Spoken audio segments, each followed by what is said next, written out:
పోయిన కర్నూలు పోయిన ఇల్లు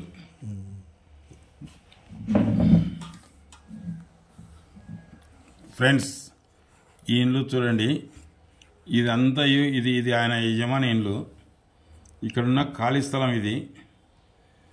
ఇదల్లా ఆయనదే స్థలం వల్ల దాదాపు చాలా బహుభాగ్యవంతుడైన.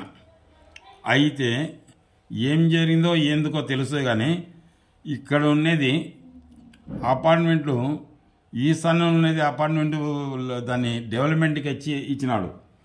ఇచ్చినప్పుడు ఇది పరాధీనం అయిపోయింది. ఈశాన్య స్థలం వల్ల పరాధీనం అయిపోయి ఇక్కడ ఆగ్నేయం మాత్రం పెరిగింది. ఆగ్నేయం పెరిగినప్పుడు ఆయన కుమారునికి ఒకటే కూతురు ఉన్నది. కూతురు ఒక ఆడపిల్ల పెళ్ళైన తర్వాత అత్తగారిని మొగుడిని వదిలి పుట్టినికి చేరిన ఆడపిల్లని గమనిస్తే ఇంట్లో ఉన్నారు. ఈశాన్యం వీధిపోటు వచ్చి ఈ ధనము భాగ్యవంతుడే కానీ సుఖం లేదు నాకు. ఈ నైరుతి ఈశాన్య కొలతల కన్నా వాయువు ఆగ్నేయ కొలతలు తేడా వచ్చి ఈ ఇంటి యజమానురాలు కరెంటు షాక్ కొట్టి చనిపోయినది. అయితే ఈ ఇంట్లో తలకు, వెన్నెముకకు, కాళ్ళకు, నరాలకు సంబంధించిన జబ్బులు ఉన్నాయి. ఇక్కడ ఈ స్థలం వల్ల వాయువ్యం పెరిగింది. ఇదల్లా కట్ చేసుకోమని చెప్పిన. దీనివల్ల మీ ఇంటికి దత్తుకొస్తారంటే ఒక ఆయన కొత్త ఆడపిల్లలే పుట్టినారు. మూడవ సంతతి విషయంలో బాధపడుతున్నారు. కోట్ల కొద్ది ఆస్తులు ఉన్నాయి, డబ్బులు ఉన్నాయి, కానీ చాలా నష్టపోయినారు.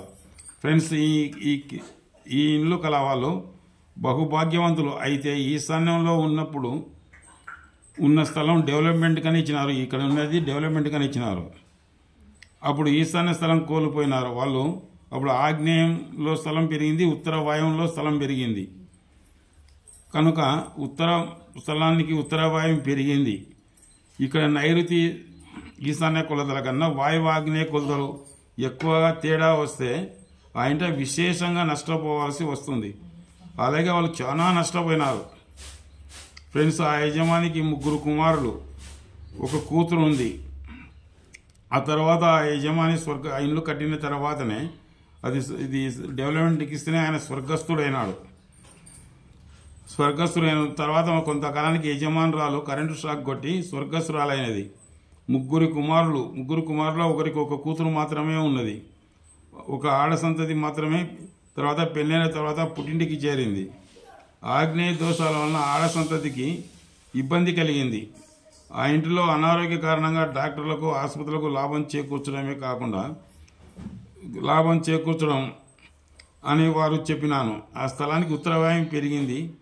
ఈశాన్యం తగ్గి ఆగ్నేయం వాయువ్యం పెరగడం వల్ల ఆ ఇంటికి దత్తుకు రావడం జరుగుతుంది అని చెప్పినాను. కాబట్టి తక్షణమే ఆగ్నేయంలో ఉన్న స్థలాన్ని అమ్మేయండి అని చెప్పినాను. పెరిగిన ఉత్తర వాయువాన్ని కట్ చేయండి, ఆగ్నేయంలో స్థలాన్ని అమ్మండి, మీకు మంచి జరుగుతుందని చెప్పినాను. ఇక్కడ ఉన్న ఈ స్థలాన్ని అమ్మేసేయండి, కంప్లీట్గా అమ్మేసి ఇక్కడ ఇది కూడా క్రాస్ ఉంది, ఇక్కడ ఇది కూడా చక్కగా చేయండి ఇట్లా అని చెప్పి ఈ వాయువులో ఉన్న స్థలం ఒక 5 సెంట్లు 6 సెంట్లు తీసేయండి అని చెప్పినాను. మీకు మంచి జరుగుతుందని చెప్పినాడు. ఎప్పుడైతే ఇట్లా ఉంటే నైరుతి పెరిగినట్టు తలకు, వెన్నెముకకు, కాళ్లకు, నరాలకు సంబంధించి చాలా బాధపడుతున్నారు వీళ్ళు. ఇది ఇక్కడ ఇంత ధనవంతులైనా మనశ్శాంతి లేకుండా ఉన్నారు. ఇదల్లా వీధి, ఇది ఉత్తరం వీధి అన్నమాట. వీధి ఇటుకొచ్చి నిలబడిపోయింది. నిలబడిపోయి భాగ్యవంతులైనా కానీ ఈ స్థలం అమ్ముతేనే మంచి ఇబ్బందులే జరిగినాయి.